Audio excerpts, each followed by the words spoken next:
Hello, this is Elizabeth Clare Brewington, and we are so excited to have the Brightside Book Club. It is a channel to help book clubs find books that they might like.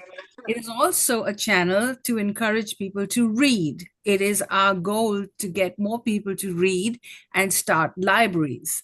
We have all these wonderful book authors, and you need to be buying their books because I have this theory that when you have books around your house and books around you, you will read more. And therefore, we bring this channel to you and tell us what you think. If you're watching on Facebook, Instagram, LinkedIn, Pinterest, wherever YouTube, make sure you write us a comment, you subscribe, and we know then you're watching. And if you do buy the book, snap a photo, and we will give you 2 tickets to our next event to meet in person that you're one of your favorite authors.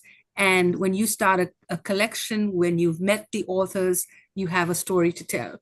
So this is a great opportunity for you to not only love the books, but also to meet the people behind these wonderful books. So with us, without further ado, we have Michael Presley Bobbitt, and he is a playwright. And we have never had a playwright before, so we are very, very excited to have him on our show.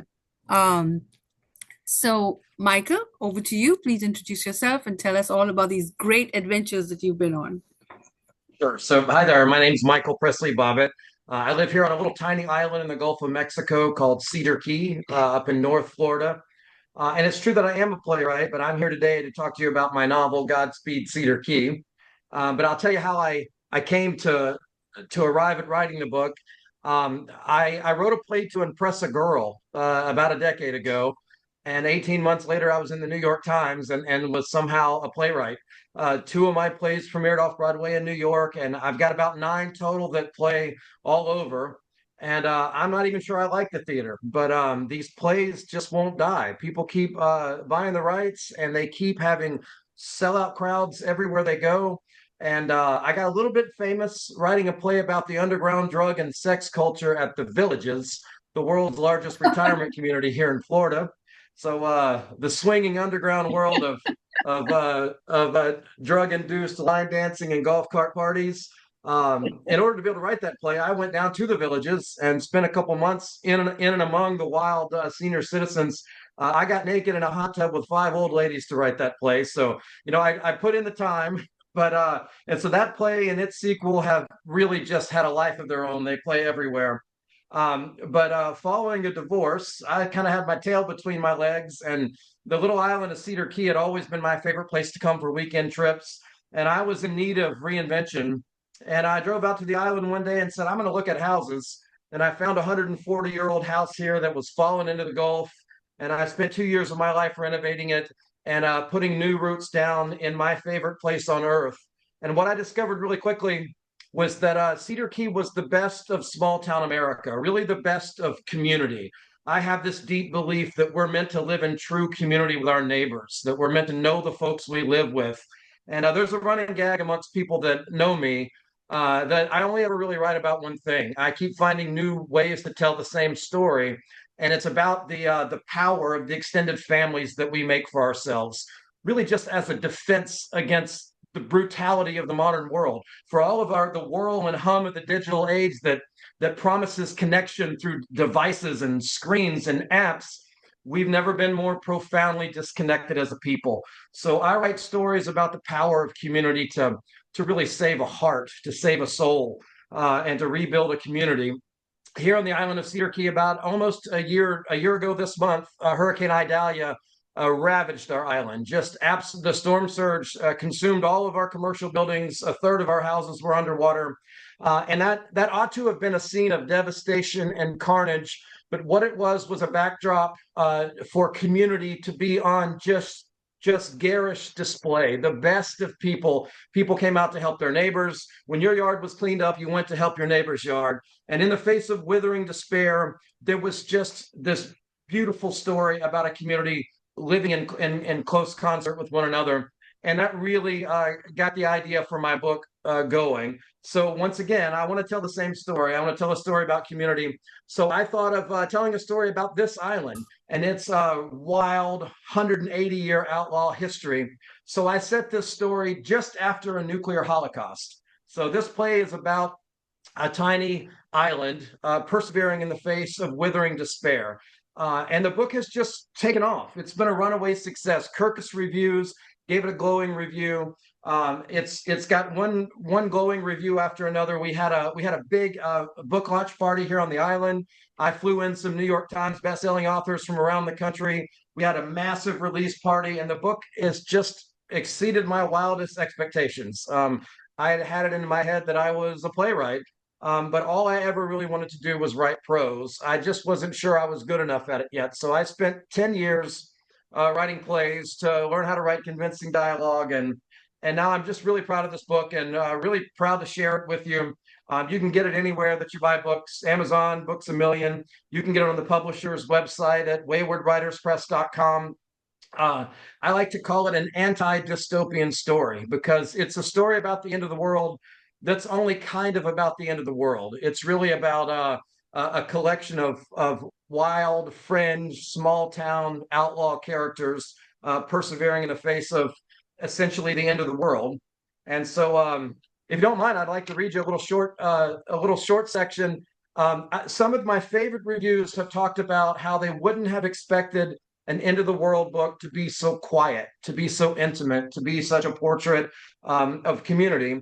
So I'll set the scene up for you. And it's just a short little tidbit. The Islanders have been dealing with what is probably a global nuclear holocaust situation. They've had almost no word from the outside world, and they're really just blindly trying to figure out how to go about their lives. Every day is struggle. Every day is hardship. And then something miraculous happens. Here around in the waters around Cedar Key, every year we get the annual arrival of white shrimp. White shrimp show up by the tens of millions in our waters, and it's just a big event. Everyone knows that you can take a cast net and a boat, and in an hour have more shrimp than you could ever eat. And just when it seemed like there was no real reason to keep on living, the white shrimp have arrived in the island, and Luke, one of our main characters, has found them. So the island's going to have a big shrimp fry in the park, the first time that they've been able to get together and act like a community. And this is just a quick little scene to show you people persevering and doing the quintessentially human thing of refusing to go gently into the dark. As late afternoon winded down, people began to trickle into the park. On an island known for year-round casual attire, and given the difficulties of life after the flash, it was striking to see most of the folks arriving for the shrimp fry adorned in their Sunday best. Women were wearing makeup, and men had combed their hair back or parted to the side. Without needing to be told, they had sensed the importance of the gathering and dressed in enough formality to mark the occasion as such. Luke and James Wilcox brought their guitars. Simone Beecham brought a hand drum in her powerful, bluesy voice. Jeff McLeod arrived with the Colonel's mandolin and fortified calluses on his hands from weeks of near constant playing since his father had failed to return from the sky. Shrimp hit the oil, Luke hit the opening riff of Country Roads, and a park full of islanders sang along with John Denver and each other. It was, of course, a song about the Blue Ridge Mountains and the Shenandoah Valley, places that could hardly be more unlike Cedar Key. No one seemed to mind. Something about the moment would have been spoiled with lyrics about a blown-out flip-flop, stepping on a pop top, or frozen concoctions to help them hang on. The McLeod mandolin hit a twangy lead-in lick, and the island chorus belted with abandon. Country roads, take me home to the place I belong, West Virginia, Mountain Mama, take me home, country roads. West Virginia was everything on their side of the number 4 channel. Their mountain mama was the Wakasasa Bay, and they were there in the park together, home. Hayes and Mark David fried pot after pot of the shrimp from Luke's kayak until it was empty. Bellies and hearts were full. The music continued into the night, and there was dancing. Dancing as fellowship, dancing as a break in the monotony of toiling to survive, dancing in defiance of a world set against them. Grizzled old clam farmers were laughing with Yankee transplants they would have spurned in the old world. Older and younger kids swung on the park swings together. The petty feuds that seem to always simmer in small towns may not have been erased along with the smokestacks across the bay, but they were diminished as the night in the park went on.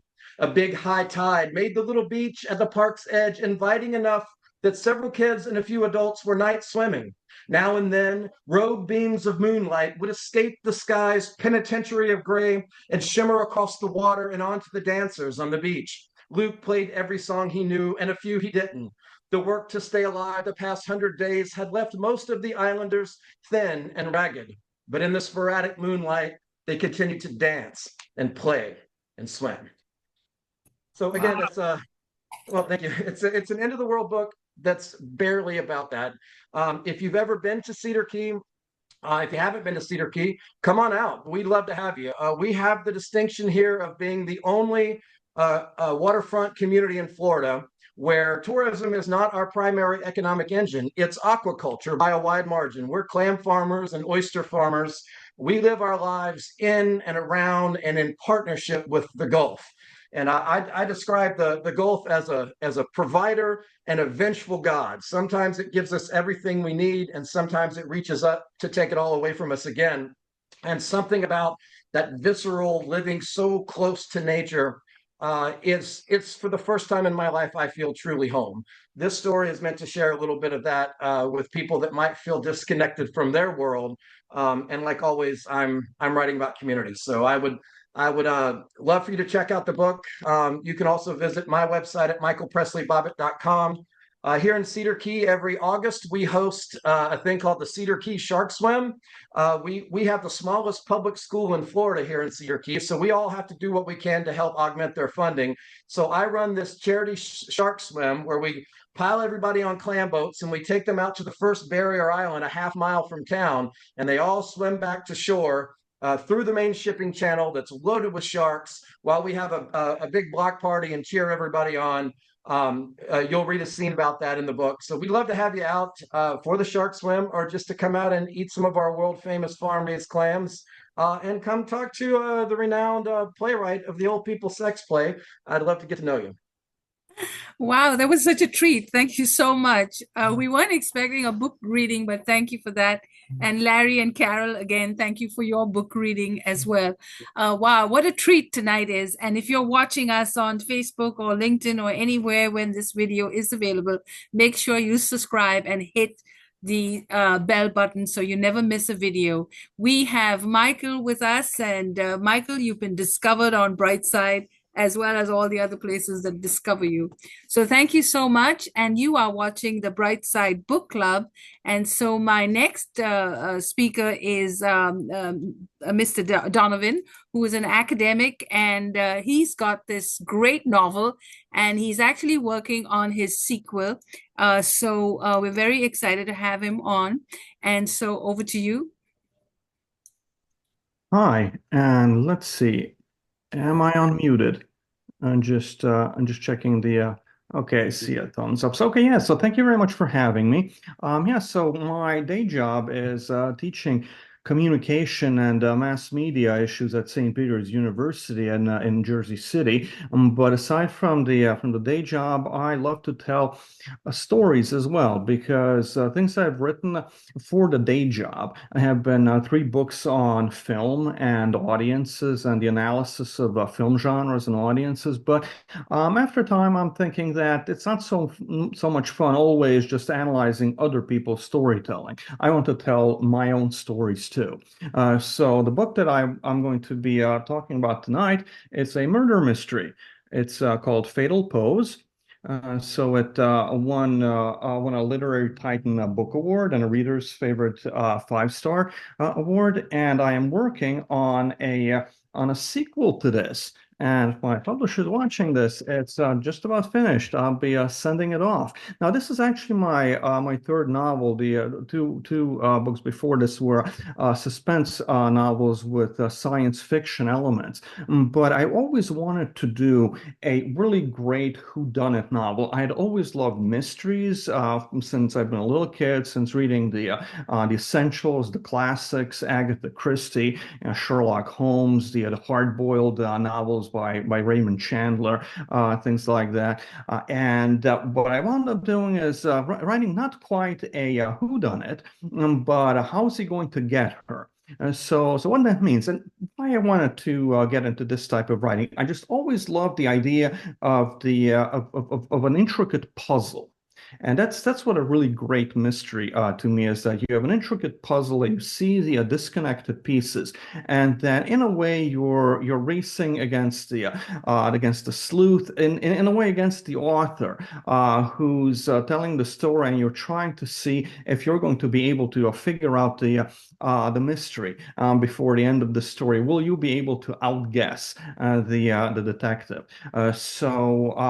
With something like this, a genre like this, it's really about the ultimate puzzle, like the ultimate conflict. It's a life and death story that the outcome is it has to be finding justice to the ultimate crime, the ultimate sin against taking another person's life. So here what I'm doing is setting the story again, and see those very fit-looking people on the cover. So it's set in the world of Southern California bodybuilding. And as I was saying, it's not quite a whodunit, but how is he going to get her? The plot or the structure of the novel is what's called an inverted mystery. So people who are watching the new Mystery Elsbeth, or fans of the classic Columbo series from the 70s, where the formula is that you know up front who the murderer is, except it looks like they committed a perfect crime. Like, you're thinking that I cannot possibly imagine how a detective, no matter how good they are, how are they going to be able to solve this crime? So it comes down to this sort of a cat and mouse game, and between the detective and the murderer. Now, the plot here is that you have this executive at the World Bodybuilding Federation, and she's being blackmailed by one of her athletes, who has discovered a dark secret in her past, and he's blackmailing her, so that she goes and poisons him, and he drops dead in the middle of a bodybuilding contest, and she uses the contest and the poisoning because it's going to make it look as if he had died from extrapent in bodybuilding contests. So it's a grisly accident. It's very unfortunate. I'd read about things years ago, but at one point it set off the little light above my head. I thought, hey, wait a minute, this could be a really good device for a murder mystery. And that what if somebody used the conditioning of people in bodybuilding contests to murder one of them? But what happens is that the sister of the victim then goes and hires, who will be our hero, a private investigator called Gunnar Marino, and he's an ex-bodybuilder himself. And then he teams up with his girlfriend, Dr. Erica Lindstad, also a former bodybuilder. So everyone's very fit and everyone's very muscular in this story. So he suspects the executive from the beginning, but it has to come down to how is he going to go and put the clues together. I always liked this approach to this inverted approach to the mystery formula, because I think it gives the opportunity for the writer to really look at the relationship between the antagonist and the protagonist. Usually in the classical mystery, you don't have that same sort of a relationship developed, because they don't realize who the killer is until the very end, once they've put all of the pieces together. So here it's this back and forth battle of wills, this sort of a dance, where really at the core of it is the murderer insinuating that yes, I know that you know that I did it, but are you going to be able to prove it? Because I don't think you will, because I'm smarter than you are. So then the detective has to go and eventually prove that he's the one with the sharpest wits. So this is the kind of dance that we have going on throughout the story between the two. Also, why I wanted to set it into the in the world of bodybuilding, and that mystery readers like stories that can go and take them into a world that they're not very familiar with. And that you have writers who like to who give their readers a story where once you finish the story, you can say that, aha, I have been educated in something. I know more about a certain subculture, a certain interesting type of a world that I didn't know much about. So, I mean, this is something I do know a bit about. Back in college, I started working out, and I was reading a lot about the bodybuilding world, and then. Generation X, So I grew up on films with Arnold Schwarzenegger, Sylvester Stallone, Jean-Claude Van Damme. So I was always fascinated by the kind of world that creates people like that. And it is a very fascinating world about the obsessiveness that people have to alter their bodies and the need they have to just look so conspicuously different from everyone else. So I thought that's a fascinating world to go and take readers into through a murder mystery. And then I'm working on the sequel where Gunnar Marino and Dr. Lindstad are going to be investigating a murder in the world of professional wrestling. So there are a lot of fit and muscular people in professional wrestling as well. Wow. So there you have it. And the book is available everywhere, I'm guessing.